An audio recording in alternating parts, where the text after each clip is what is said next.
Welcome back to our channel, besties. Today is a beautiful, completely unhinged day in the soap universe, and we are absolutely living for it. Grab your iced coffees, lock your doors, and settle in, because we have an absolute mountain of messy, heart-stopping drama to dissect right now. Oh me, God. Stop scrolling right now. I'm literally speechless. Are they for real? Dude, I'm so shocked. My jaw literally hit the floor. Besties, can we unpack the audacity? Does anyone else feel physically attacked right now? I've been following this chaotic drama since I was in diapers, and this is officially the craziest move yet. I am sitting here vibrating at a frequency that could shatter glass because the sheer magnitude of what just went down on Spoon Island has completely reset my entire understanding of this show's universe. We all knew things were getting incredibly dark, with Jocelyn Jacks being held hostage at Wyndemere. But the way this latest episode just flipped the script, I am filing a lawsuit for emotional distress, no cap. Let us just set the stage for a second, because the tension was already suffocating, and my anxiety was through the roof. We had Jocelyn trapped in the gloomy gothic nightmare that is Wyndemere, fully at the mercy of Cassius, who we all know has been parading around Port Charles, wearing the face of our beloved, dearly departed Nathan West. Just imagine the sheer psychological terror Jocelyn was enduring.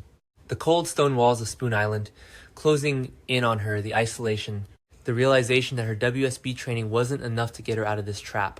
Cassius had Jocelyn dead to rights. He knew about her highly classified WSB agent status.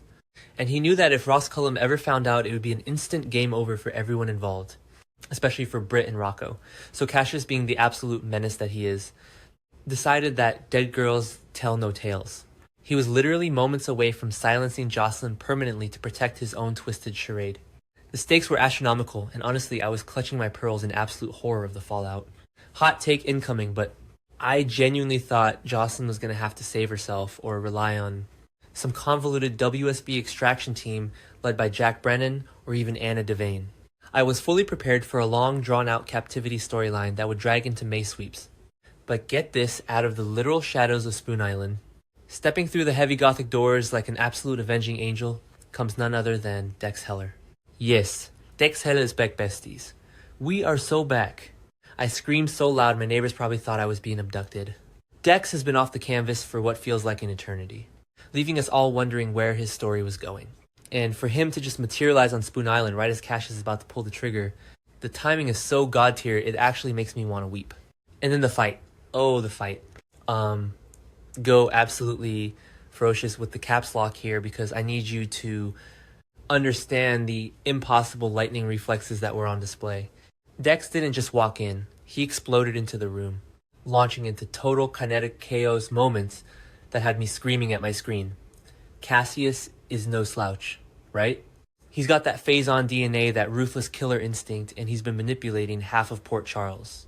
But Dex came in with the energy of a highly trained special ops ghost who has nothing left to lose.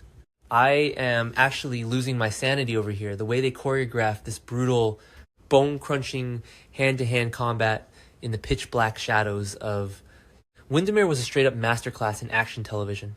I need to legit spam italics right now, because the god-tier mechanical execution of this fight scene was, low-key, the best thing this show has done in years. Every punch, every parry, every single block felt so heavy and visceral. You could hear the thud of fists connecting with bone. It was legit like watching a high-level boss fight where the player has memorized every single attack pattern and is just executing flawless combos. I have to fully nerd out over the lead dev's crazy update history right now, because whoever wrote the patch notes for Dex's combat skills clearly buffed his melee stats to the absolute max. He was dodging, weaving, and striking with such lethal precision that it felt like we were watching an entirely different genre of television. Wait, I'm getting way too deep in the weeds. Anyway, back to the actual gameplay and the emotional devastation that followed. But because this is General Hospital and nothing gold can stay, the victory came at a massive, heart-shattering cost. Just as Dex manages to overpower Cassius, completely neutralizing the threat, disarming him and sending that imposter crashing to the cold stone floor, a gunshot rings out. Dex took a bullet, the absolute whiplash of cheering for his victory, and then immediately watching him stagger, clutching his bleeding side. I am still reeling from that absolute heart-shattering defeat. And honestly, my mental state is just a chaotic blur of pixels and tears. He went down but he made sure Cassius stayed down first. Slay King, but also please don't die. The visual of Dex bleeding out in the dim light of Wyndemere is going to be burned into my retinas forever. The look on Jocelyn's face, besties. The sheer, unadulterated shock radiating from her eyes as she realized that Dex, the man she has so much complicated, messy history with, the man she tried to push away to protect herself, just risked his actual life to save hers. She was frozen, watching the blood seep through his shirt, staining his hands. It hit her in that exact moment that despite everything that went wrong between them, despite the distance and the silence and the mob drama, he still cared enough to trace her all the way to a remote island fortress and throw himself in front of a bullet for her. Facts are facts. That is true love, no cap. The angst is so delicious I could eat it with a spoon. But it is also tearing my heart into tiny little pieces. Remember when they tried this with Jason and Sam? Yeah, it went nowhere back then either. They were constantly saving each other, constantly bleeding for each other, but the universe never let them just be happy. Or wait, is the same tragedy happening to Jocelyn and Dex all over again? Are they destined to just constantly save each other from near-death experiences, but never actually get to build a life together? I am manifesting a massive brain dump with the squad because holding this in is literally not an option. We need to talk about this parallel. Dex is basically walking the exact same tragic enforcer path that Jason walked, and Jocelyn is stepping right into her mother's shoes, watching the man she loves bleed out for her while the mob looms in the background. It's poetic cinema, but it's also destroying my soul. Also, we have to talk about the sheer audacity of what Dex did next.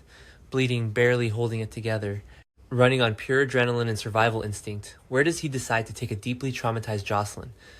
Does he go to General Hospital, where Portia or Isaiah could treat him? Does he go to the PCPD to report Cassius to Dante No? Essentially, he drags himself and Jocelyn straight to Sonny Corinthos' house. I'm sorry, what? The absolute nerve. Dex and Sonny have a history that is so toxic it should come with a biohazard warning. Dex was literally planted by Michael to destroy Sonny, then worked for him, then left under incredibly strained and dangerous circumstances. And now he's just showing up at his front door leaking blood on the Corinthos foyer rug. The scene at Sonny's house was a cinematic masterpiece of awkward high-stakes tension. Sonny is already dealing with a million different crises right now. He's got Rick Lansing's betrayal weighing on him, Ethan Lovett's chaotic return offering to wipe out his enemies, and Jen Sidwell actively blaming him for Marco Rios' death. Sonny is paranoid, defensive, and ready to snap at any given moment. So when his front door swings open and in stumbles, a bleeding Dex Heller holding up a frantic Jocelyn Jax, Sonny's face was an absolute picture. He was so shocked he couldn't even form words. You could literally see the gears grinding in Sonny's head as he tried to process why his former enforcer and his former stepdaughter were standing in his living room looking like they just survived a horror movie. But the real gag, the absolute truth bomb that Jocelyn drops the second she catches her breath, she doesn't even give Sonny time to start yelling or demanding answers about why Dex is bleeding on his expensive hardwood floors. She just looks Sonny dead in the eye, her voice shaking but full of absolute conviction, and spills the tea. Nathan West is not Nathan West, he is Cassius. Boom! Mic drop, simulation reset. The way Sonny's eyes widened, I swear, you could hear the dramatic soap opera sting echoing through the television screen. Jocelyn just handed Sonny the missing puzzle piece to the entire Spoon Island Ross Cullum and Jen Sidwell conspiracy. Sonny now knows that the man dating his daughter Lulu, the man hanging around his grandson Rocco, is a Faison twin. The implications for Dante's investigation into Ross Cullum's shooting are staggering. And can we please unpack the audacity of how this completely nukes Carly and Jack Brennan's entire storyline? Carly has been doing the absolute most lately, aggressively covering up Danny and Charlotte's horrific car crash on Route 91, hiding Valentine Cassidy in her attic like he's a forbidden snack, and sleeping with Brennan while secretly plotting his downfall alongside Nina Reeves. Brennan is already on the verge of uncovering her betrayal, and now Dex is back in town wounded. With Jocelyn holding the biggest secret in Port Charles, Carly's carefully constructed house of cards is about to implode in spectacular fashion. She wanted to focus on taking down Cullum and Sidwell to protect Jason. But Dex's return and Jocelyn's near-death experience are going to send Carly into a total tailspin. How is she going to explain this to Brennan without exposing the entire WSB operation? I know some people are really enjoying this current Carly era where she thinks she's a mastermind playing 4D chess with the WSB, but personally, I think she's in way over her head, and Dex's return is the reality check she desperately needs. This is just my personal take, and many might disagree, but Carly needs to realize that her actions have massive ripple effects. Her daughter was almost murdered by a Faison twin, while Carly was busy playing bedroom spy games with Brennan and hiding Valentin. Facts. When Carly finds out Dex saved Jocelyn's life, she's going to have to eat so much crow regarding her past treatment of him. She owes Dex everything right now, and watching her navigate that dynamic is going to be premium television. Which brings me to the million-dollar question that is keeping me awake at night. Why is Dex back now? Of all the times to return to Port Charles, why drop in right at this exact highly sensitive moment? Did he catch wind of the WSB's involvement with Cullum? Is he secretly working for a different agency now? Maybe even crossing paths with Jason at that black site? Or did he just have a sixth sense that Jocelyn was in grave danger? I am prophesizing the next glamorous collision right now. Dex is going to be the key to taking down Sidwell and exposing the entire Faison network. And Sonny is going to have to ally with the man he hates to protect the family he loves. I am absolutely worshipping this incoming storm. Don't you feel it's so unfair for them? Jocelyn and Dex finally get a moment of clarity. In a moment where the truth of their feelings is laid bare in blood and sacrifice. And it's completely overshadowed by bullets and Faison family drama. Don't you think they should just be allowed to run away together and leave this toxic town behind? But no. They are inextricably tied to the mob, the WSB, and the never-ending chaos of Port Charles.